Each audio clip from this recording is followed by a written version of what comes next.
Boa noite, igreja. Bem-vindos a mais uma Segundas da Palavra com o reverendo Homer Cardoso. Vamos fazer uma oração. Pai de amor, Pai querido, somos gratos, Deus, por essa noite. Pedimos, Pai, que o Senhor possa estar abrindo nossas mentes, nossos corações para ouvir a Tua Palavra. Te pedimos também uma bênção especial pelo reverendo Homer, que vai trazer essa palavra, esse estudo para nós. Fica com ele, abençoe, em nome de Jesus. Amém.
Olá pessoal, estamos de volta para mais uma Segundas da Palavra, sempre grato a Deus por ter a sua companhia, por podermos estar dedicarmos esse tempo, né, por zelarmos por esse momento de estudo da Palavra do Senhor.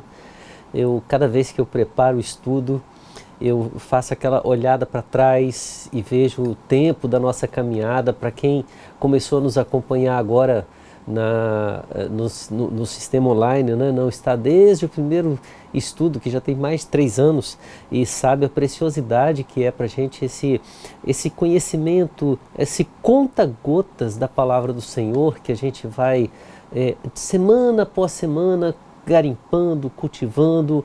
Alguns não podem estar na segunda-feira à noite conosco, mas acompanham, veem o vídeo durante a semana.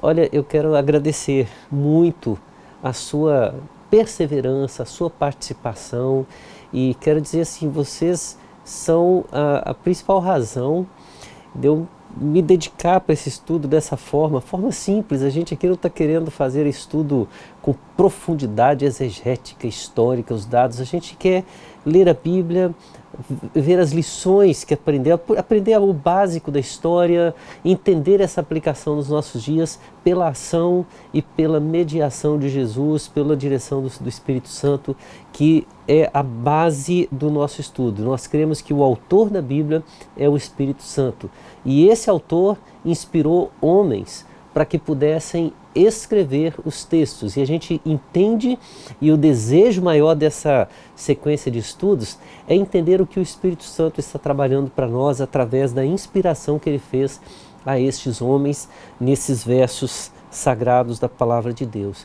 Então, cada vez que eu paro para fazer essa leitura, eu lembro da sua perseverança, da forma como você se dedica a acompanhar esse estudo, e vejo o quanto que também edifica a minha vida. Tem sido um tempo muito gostoso, muito agradável. Eu não quero deixar passar esse tempo sem agradecer o seu investimento na minha vida em acompanhar. E mais, né, nós temos um espaço aqui no nosso chat para você poder colocar suas dúvidas, fazer suas perguntas. Os nossos vídeos, eles ficam gravados, e você pode colocar nos comentários do vídeo, né, no YouTube, você pode colocar suas dúvidas, sua participação, a sua interação, e a gente sempre está acompanhando isso. Nós temos um time de comunicação nota 10 na igreja que sempre está acompanhando essas informações, para a gente poder responder, para a gente poder interagir e aproveitar ainda mais esse nosso tempo de estudos, tá certo?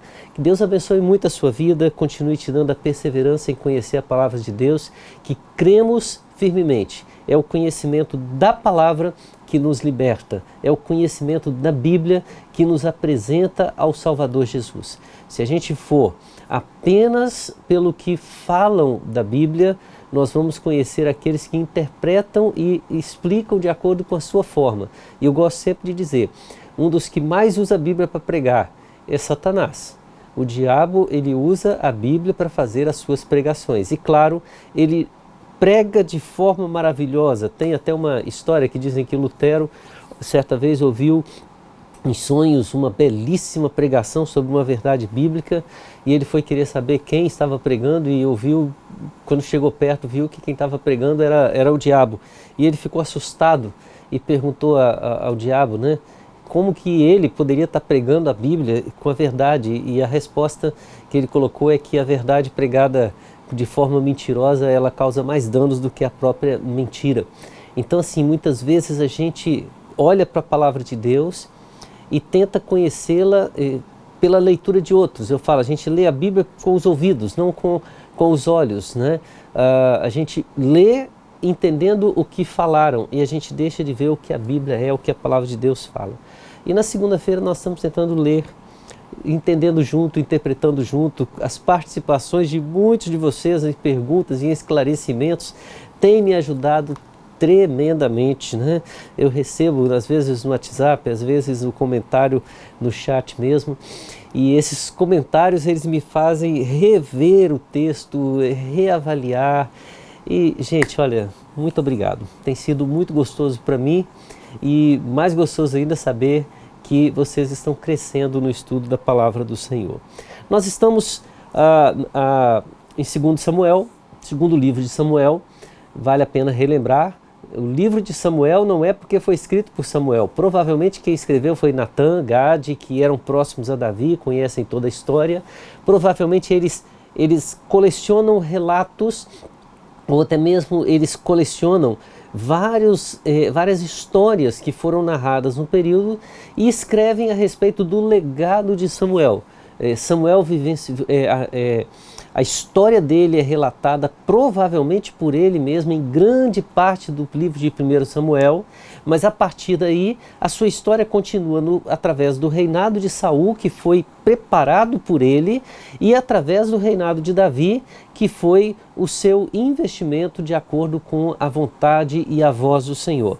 Nós sabemos que Deus ordenou a Samuel que ungisse Saul como o primeiro rei, e Saul foi o homem que agradou aos olhos de todos, inclusive do próprio Samuel, que chegou a ser repreendido por Deus quando Deus passou o trono de Saul para Davi, porque Samuel tinha dó,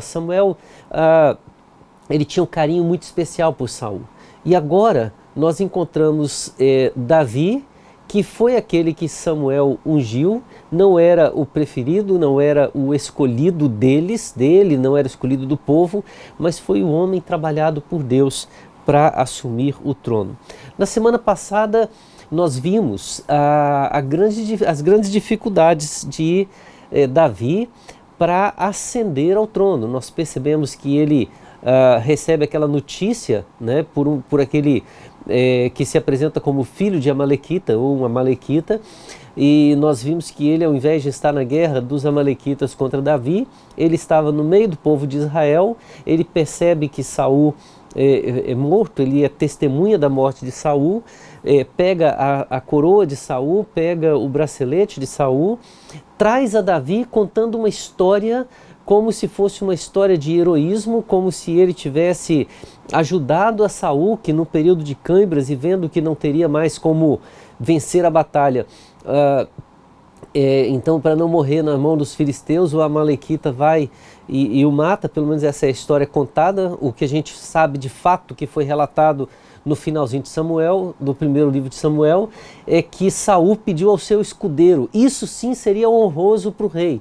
E o escudeiro, por ser fiel e temer a morte de ungido do Senhor, de atacar aquele que foi ungido como rei, ele se recusa a fazer. Então Saul tira a sua própria vida, e esse escudeiro, sentindo-se incapaz de continuar cumprindo a sua função, faz o mesmo, e assim ocorre aquela derrota. Mas o fato é que aquele Amalequita tenta se aproveitar da situação, acreditando que Davi deseje o trono, acreditando que é desejo do coração de Davi ver a morte de Saul.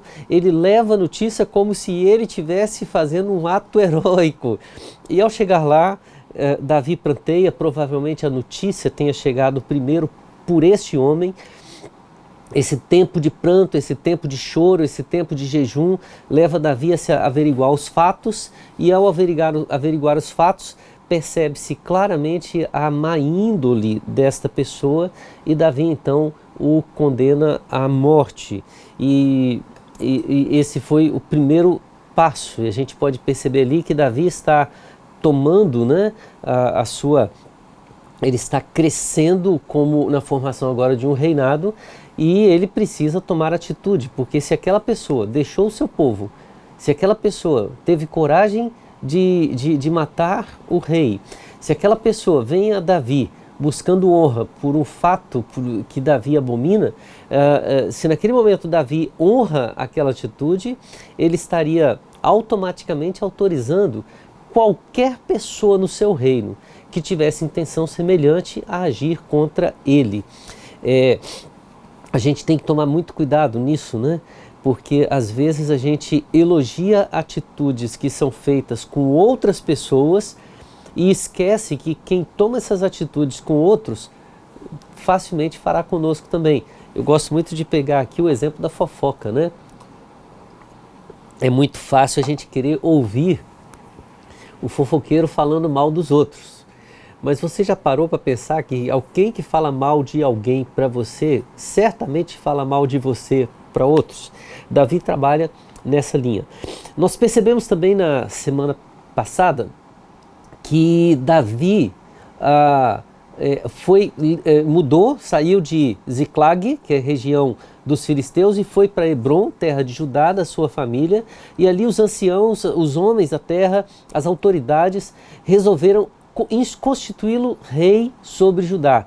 Mas ao mesmo tempo Abner, que é o capitão era capitão da guarda, né, de Saul, ele continua como capitão, é o líder do exército da nação de Saul, mesmo Saul já morto. Agora ele se levanta e declara com a sua própria autoridade Isbosete, filho de Saul, que tinha 40 anos. É interessante colocar isso, porque então provavelmente Isbosete tenha sido o filho que nasceu quando Saul se tornou rei, o primeiro filho do reinado de Saul.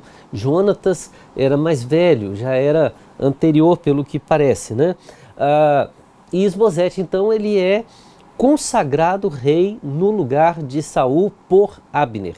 E inicia-se então uma guerra muito forte entre Davi e o descendente, né, Isbosete.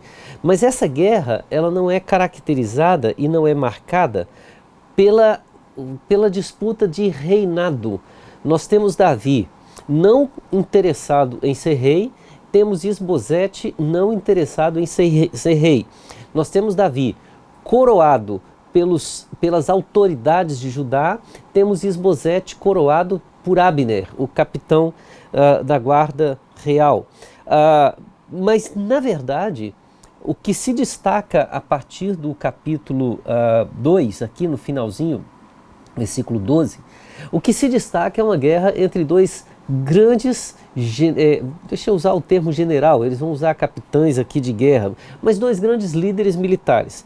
Do lado de Davi você encontra Joabe, do lado de Isbosete você encontra Abner. Abner é conhecido já da nossa história, ele está ao lado de Saul o tempo todo.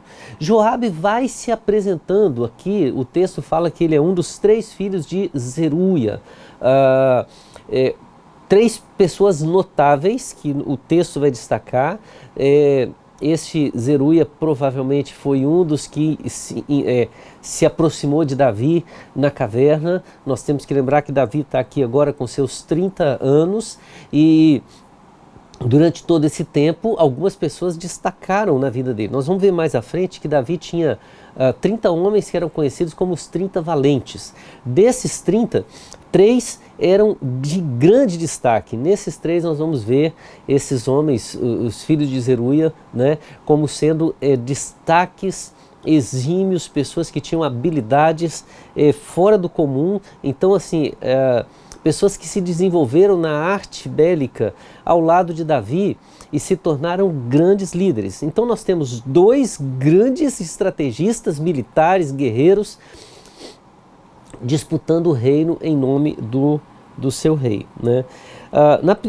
Então ocorre a batalha. Abner, ele toma a iniciativa de declarar guerra a Joabe e os dois vão para a guerra. O que nós temos aqui? No capítulo 2, o versículo 14 diz o seguinte: foi a primeira parte da batalha. Nós vamos dividir essa batalha em algumas etapas para poder entender bem como que a coisa acontece. Abner olha para Joabe e diz assim: vamos fazer uma coisa diferente? Tipo assim, somos irmãos, né?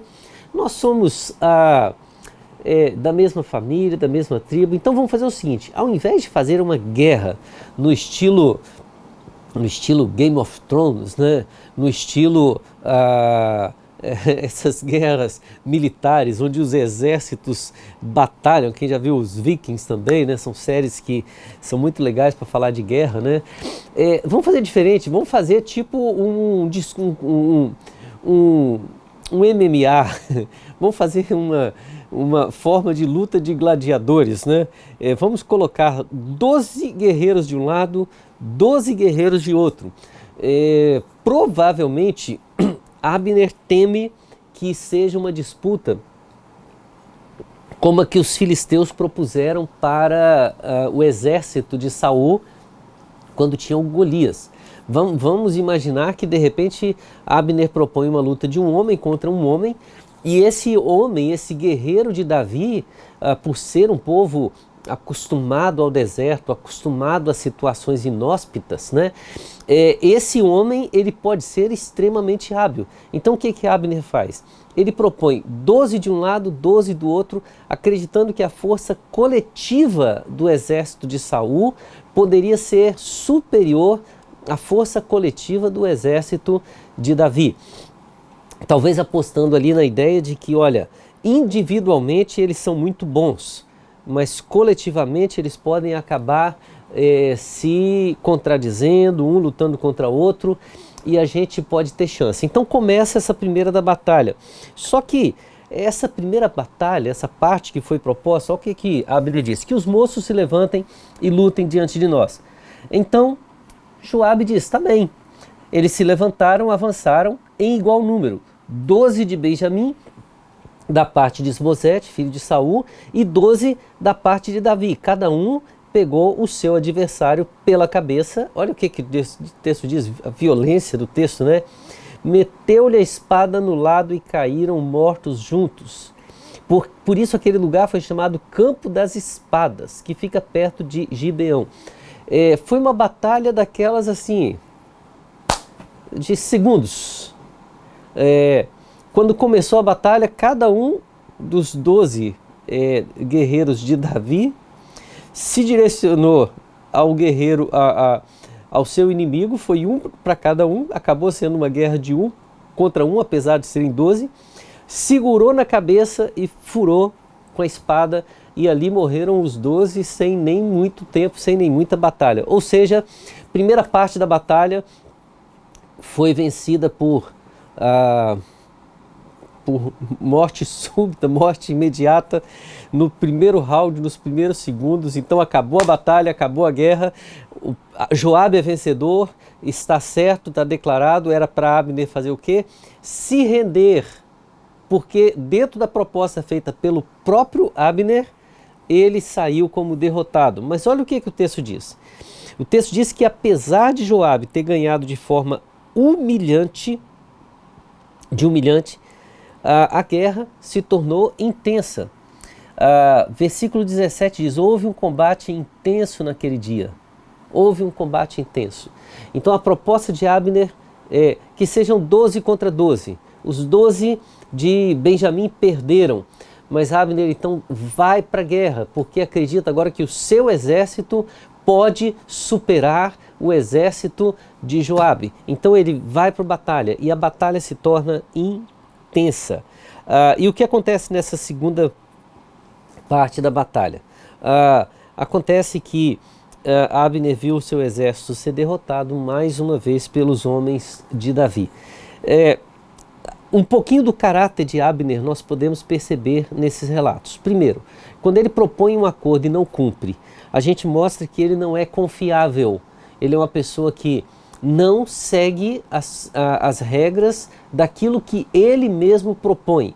Ele, na verdade, está apenas buscando benefícios. A segunda parte que a gente vê nesse texto mostra que ele, nem derrotado, ele está disposto a, de fato, reconhecer a sua inferioridade. No caso, porque vendo o seu exército sendo derrotado, o que Abner faz? Ele foge. As normas de guerra, né? É interessante que até a guerra tem suas regras. E essas regras significam que uma vez que o exército perdeu e reconheceu sua derrota, eles se entregam. É claro, os soldados vão fugir, mas o general não pode fugir. Aquele que está na frente, ele tem que reconhecer a vitória do inimigo. Isso não é fácil, não era fácil naquela época. Hoje nós vivemos um contexto em que direitos humanos, né, são assegurados nesse caso. Então, por exemplo, seria mais fácil o Abner se entregar hoje, porque a entrega exigiria que ele fosse tratado mesmo como prisioneiro, mesmo sendo preso, mas algumas regras que existem hoje impediriam ele de um sofrimento como naquela época.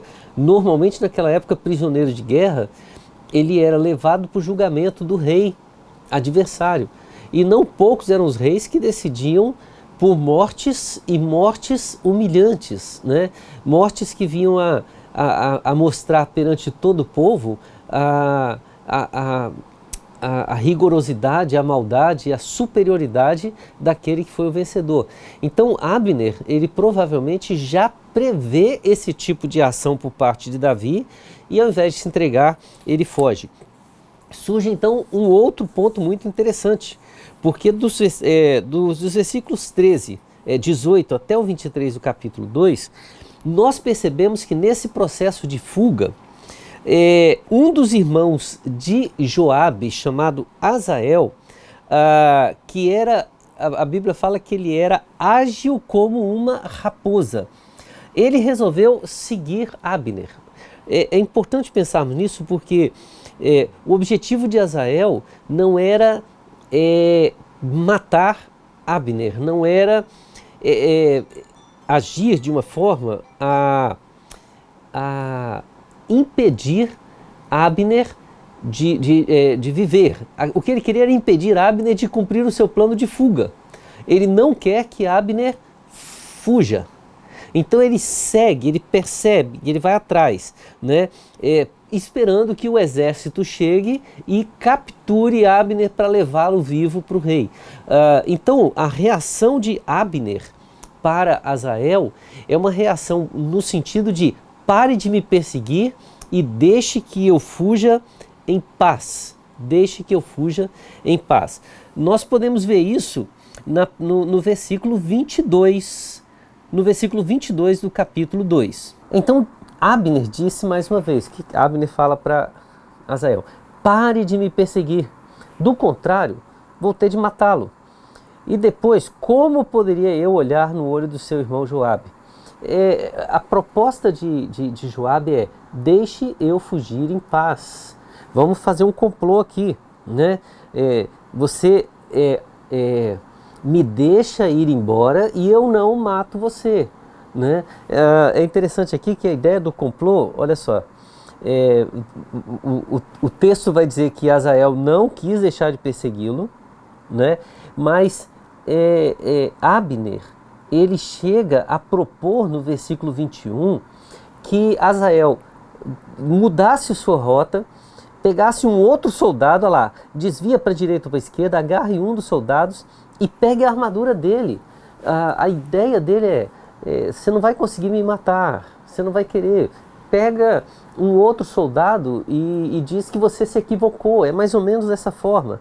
Até ele perceber que o interesse de Azael não era matar Abner, era persegui-lo, era manter ele sob os seus olhos, para que ele pudesse ser capturado vivo.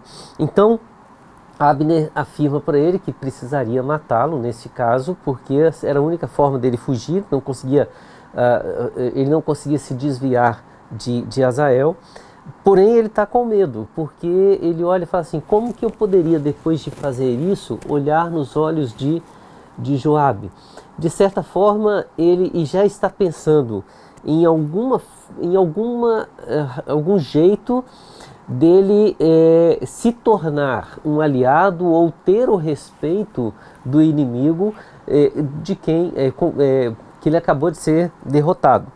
A batalha se encerra, né? Na verdade, não nesse momento. O que acontece? Abner mata Azael, deixa, e é muito interessante, o texto vai dizer assim, que Azael caiu e morreu ali mesmo.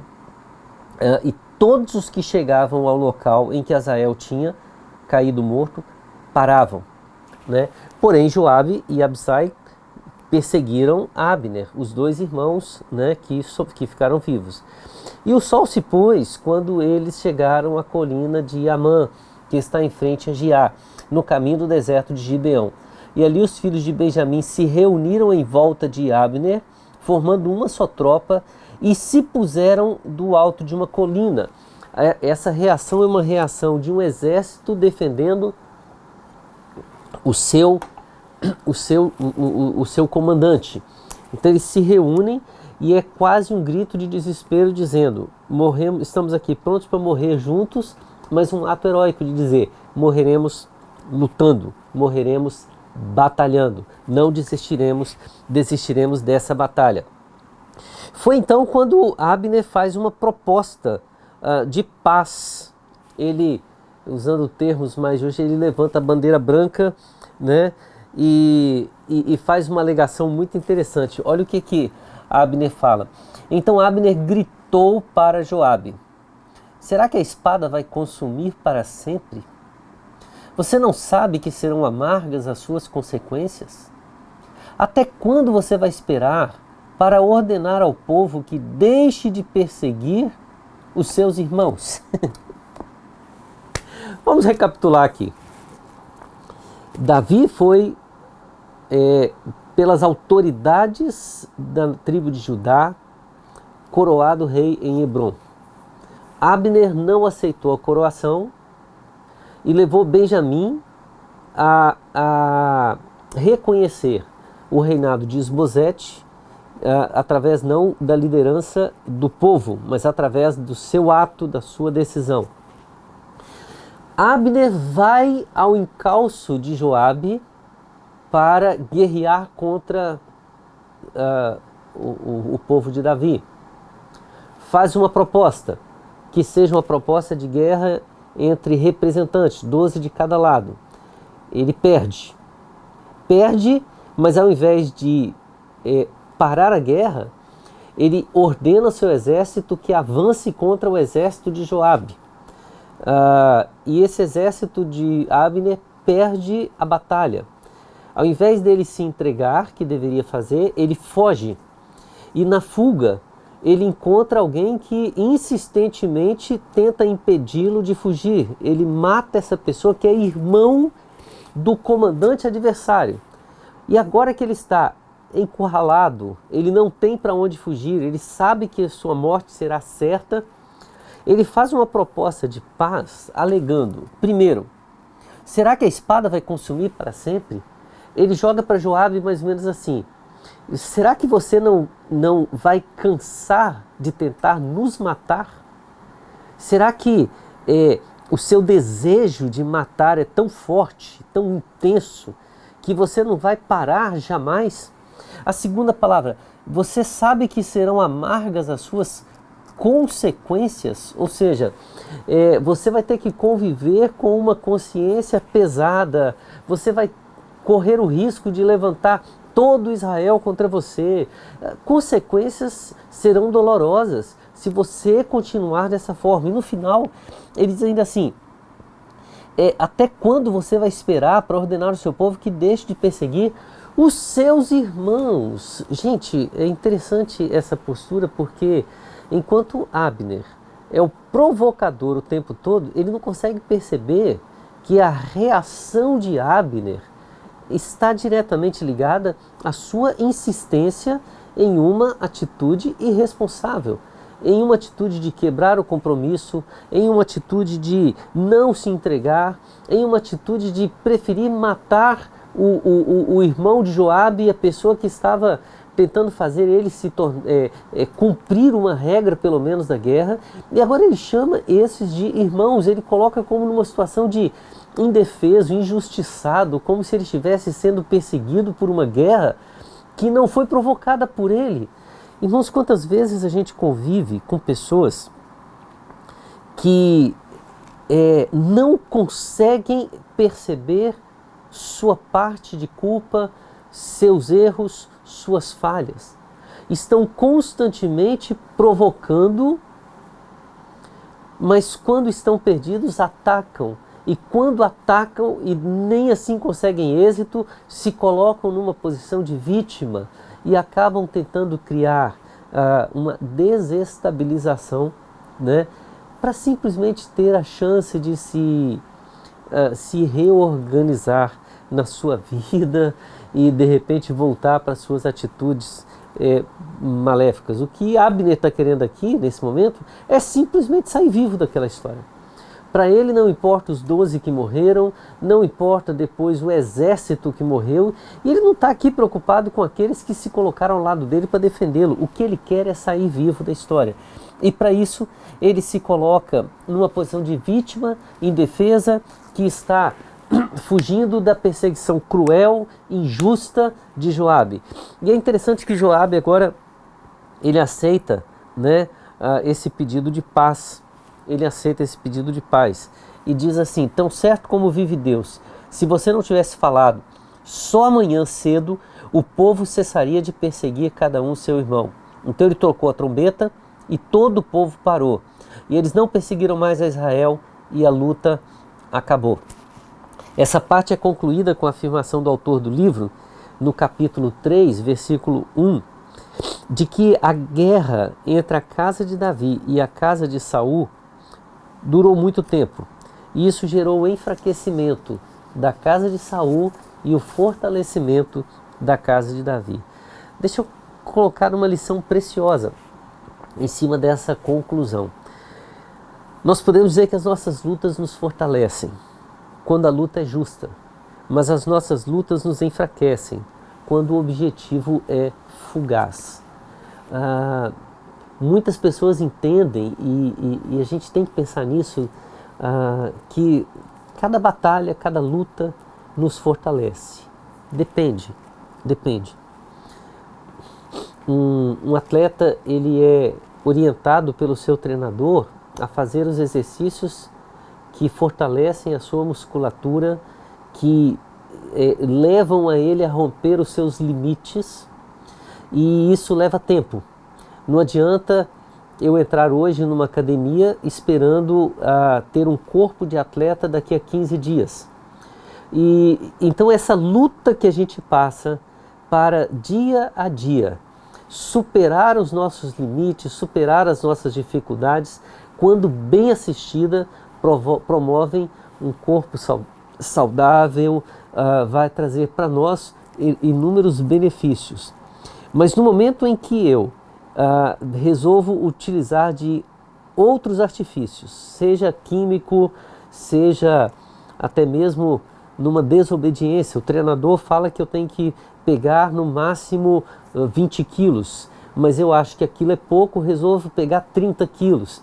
Isso pode dar sérias lesões, pode trazer seríssimas consequências. Eu posso até conseguir um corpo bonito, mas é um corpo produzido por química, não é um corpo produzido por uma luta de forma preparada, treinada, orientada. Então veja bem, a gente tem que tomar muito cuidado. Não adianta achar que passamos por momentos de luta e por isso estamos crescendo.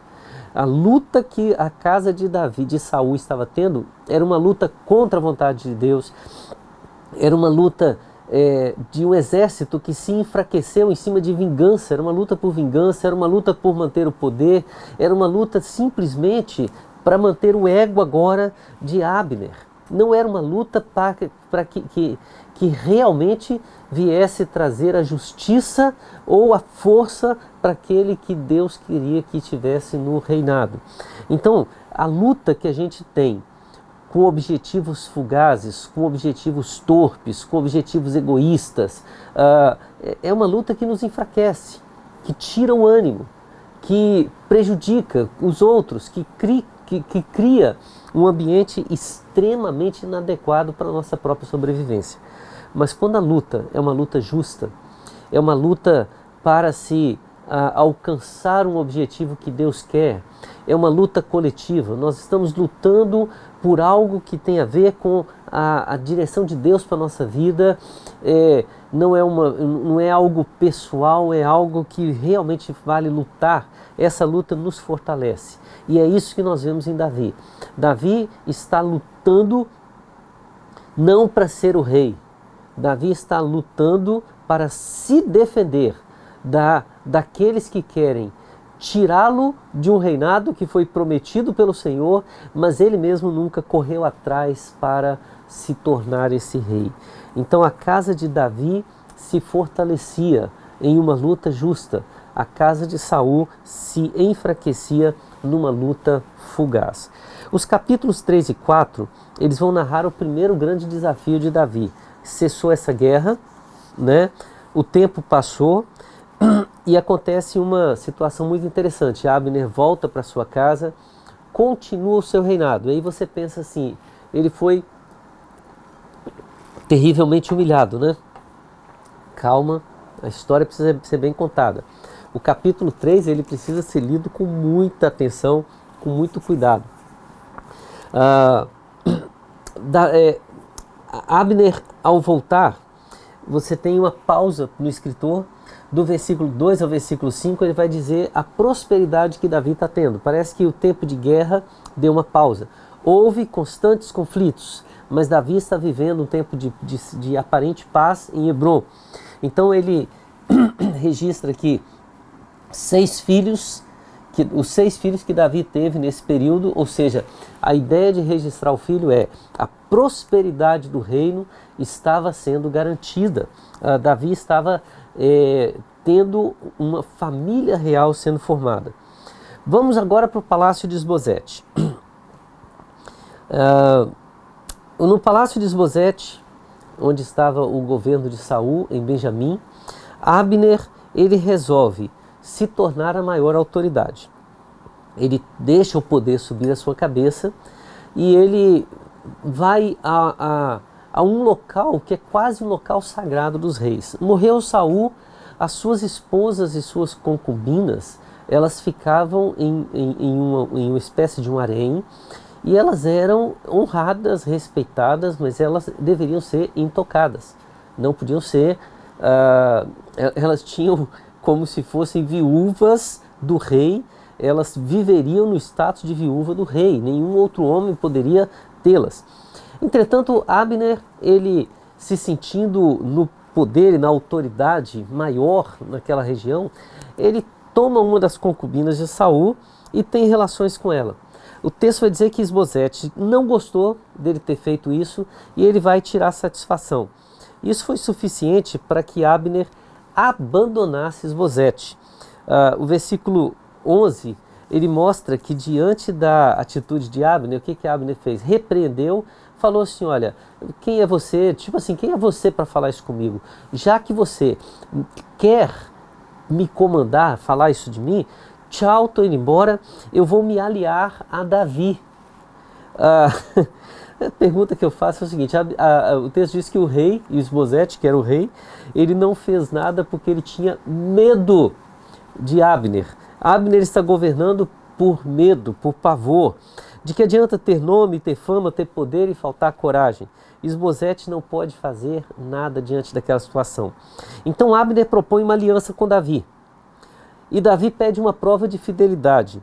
Gente, olha a sequência. Davi fala, eu quero que vocês me tragam Mical. Quem é Mical? A primeira esposa, a esposa que é filha de Saul e foi prometida como recompensa pela vitória de Davi sobre Golias. Gente, isso já passaram alguns anos. Mical, como Davi fugiu, né, de Saul, Mical foi dada a um outro homem. Esse outro homem, com quem estão vivendo juntos, talvez já sei lá, pelo menos uns 10 anos, ele é chamado de Paltiel, está no versículo 15. O interessante dessa história é que, veja o que diz o versículo 16. Davi diz, eu converso com você, Abner, mas você vai trazer Mical de volta para mim. Eu quero ela como esposa. Ela está casada com esse homem já há uns 10 anos. O versículo 16 diz que então Isbosete mandou tirá-la do seu marido e levá-la para Davi. A ordem não foi do Abner, não, foi de Isbosete.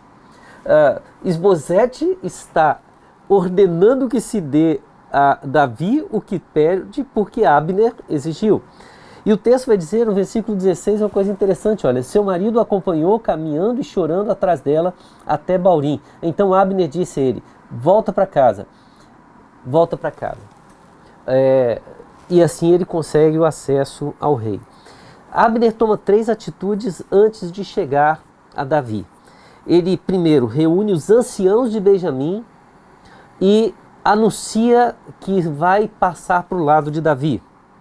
Ele reúne também com o próprio Davi, ele fala com a tribo, ele fala com os anciãos, fala com a tribo e depois fala com o próprio Davi, com 20 homens junto com eles. E todos concordaram em que Davi se tornasse o rei em toda a terra. O que significa isso? Os anciãos de Benjamim, terra de Isbosete, concordaram em aceitar o reinado de Davi. Ele fala a todo o povo, e todo o povo concorda em aceitar o reinado de Davi. Ele vai ao próprio Davi, e Davi reconhece a aliança com Abner e concorda em ouvi-lo e dá a ele a oportunidade de ter um tempo de paz. É interessante isso, que em momento algum você vê a posição do rei Isbosete sendo considerada. Ele é rei, colocado por Abner, que tem um poder muito maior. Quem é Abner? O que não conseguiu proteger Saul, o que perdeu a batalha contra Joabe e não soube tomar nenhuma atitude ética, nenhuma atitude que mostrasse alguma espécie de respeito. Abner não era confiável, mas Abner tem um poder de influência capaz de fazer um rei se levantar contra Davi e capaz de tirar esse rei do trono na hora que ele bem entender, né? Davi agora está vivendo um momento interessante e ele vai começar a experimentar a reação do seu próprio exército diante disso. Lembra? Abner foi o homem que se levantou contra Davi, Abner foi o homem que matou o irmão do comandante do exército de Davi. Abner é aquele homem que agora chega e diz: Davi, conta comigo para você conseguir reinar em todo o Israel. E ao contrário daquele amalequita, Davi aceitou ouvir e concordou com a posição de Abner. Bom, isso vai trazer sérias consequências, mas isso aí nós vamos estudar na semana que vem, porque o nosso tempo já esgotou, tá certo? Então semana que vem a gente continua essa história, vendo a reação que o povo, que o exército de Davi tem e as consequências. Estude esse texto para a semana que vem chegarmos afiados aqui na palavra do Senhor. Vamos ouvir agora um louvor e logo após eu volto para nós termos a nossa oração final.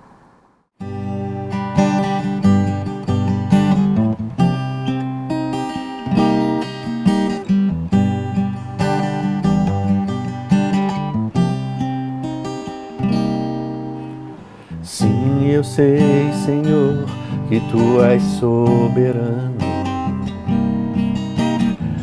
Tens os Teus caminhos, tem Teus próprios planos.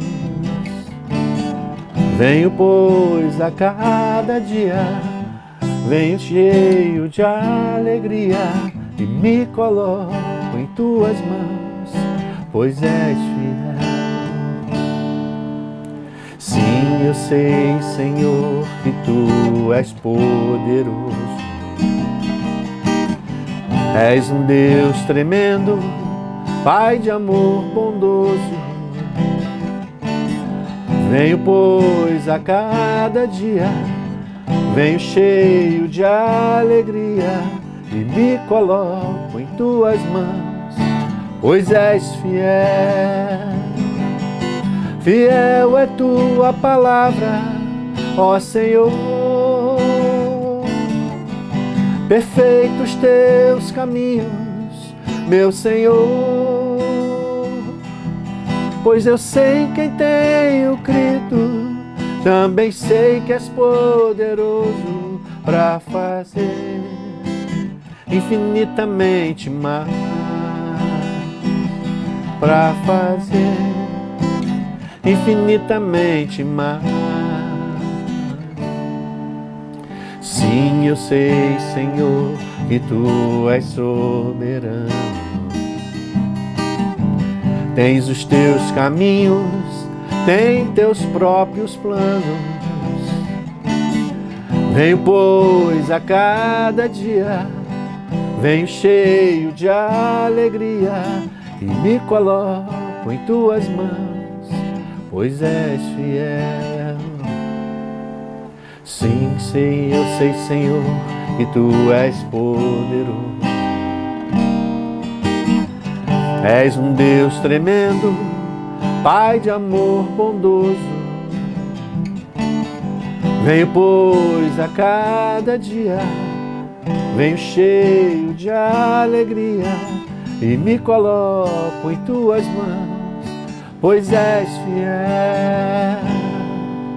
Fiel é Tua palavra, ó Senhor. Perfeitos Teus caminhos, meu Senhor, pois eu sei em quem tenho crido, também sei que és poderoso para fazer infinitamente mais, para fazer infinitamente mais do que tudo que pedimos, infinitamente mais do que tudo que sentimos, infinitamente mais do que tudo que pensamos, infinitamente mais do que tudo em que cremos, infinitamente mais. Fiel é tua palavra, ó Senhor, perfeitos teus caminhos, meu Senhor, pois eu sei em quem tenho crido, também sei que és poderoso para fazer infinitamente mais, para fazer infinitamente mais, para fazer infinitamente mais.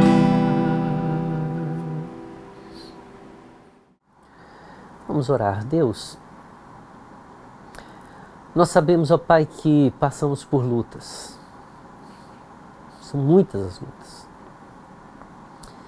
Mas nós não queremos aquelas lutas que nos enfraquecem, queremos aquelas lutas que nos fortalecem. Queremos, ó Deus, batalhar como parte do Teu exército, entendendo a Tua vontade, entendendo o Teu querer. Queremos ser soldados quando a guerra é Tua, não quando a guerra é nossa. Queremos simplesmente nos submeter à vontade do Senhor. É nesse contexto, Pai, nesse contexto de guerra, queremos, ó Deus, como igreja, clamar para que no tempo que nós vivemos, no momento em que estamos, possamos guerrear, sim, ser uma igreja de voz ativa, ser uma igreja que se levanta, mas não para defender seus ideais, seus propósitos, defender sua opinião política, sua opinião econômica, sua opinião sobre questões sociais, mas para entender, ó Deus, que feliz é a nação cujo Deus é o Senhor. Não quando o nome do Senhor é citado, mas quando o Senhor reina sobre essa nação. Que a nação próspera não é aquela cujo PIB bate recordes. É aquela que consegue compreender que o prato de comida, o café da manhã, aquela oportunidade que temos de passear, o que aparentemente é pouco ou pode ser aparentemente muito, ele é recebido com gratidão, porque entendemos que foi o Senhor quem nos deu. Que feliz é a nação que, tendo muito ou tendo pouco, consegue compartilhar com aquele que não tem nada, consegue dividir da sua própria alimentação e mostrar, ó Deus, o cuidado, o zelo do Senhor pela nossa vida. Deus nos ensina, ó Deus, a sermos uma igreja que quer gritar alto e não vai desistir da batalha jamais. Mas não porque a nossa voz tem que ser ouvida, porque a voz que nós gritamos e a voz que nós clamamos é a voz do Evangelho. É a voz que anuncia que Jesus salva. O grito mais poderoso de toda a história não foi dado num trono, foi dado na cruz. E a palavra dita pelo Senhor foi tetelestai, está pago, está quite. Lá Ele pagou a nossa dívida, Ele venceu a morte. Ó Deus, nos ensina, ó Deus, a sermos uma igreja que não abandona a luta, mas fortalece no Senhor. Fortalece no Senhor. Tira de nós, ó Deus, todo espírito de Abner, que simplesmente se levanta contra a vontade do Senhor, que coloca como objetivo de vida apenas o seu poder, a própria ideia, seus próprios alvos. Tira de nós, ó Deus, esse sentimento de desonra, de não cumprir o acordo, de não viver uma vida coerente com as coisas que o Senhor requer de nós. Dá-nos a honra, o caráter e, acima de tudo, a sensatez de sermos servos do Senhor e vivermos para a glória do Senhor. Essa é a nossa oração, esse é o nosso clamor que fazemos em nome de Jesus. Amém, Senhor. Deus te abençoe, uma excelente semana estudando a palavra do Senhor. Tchau.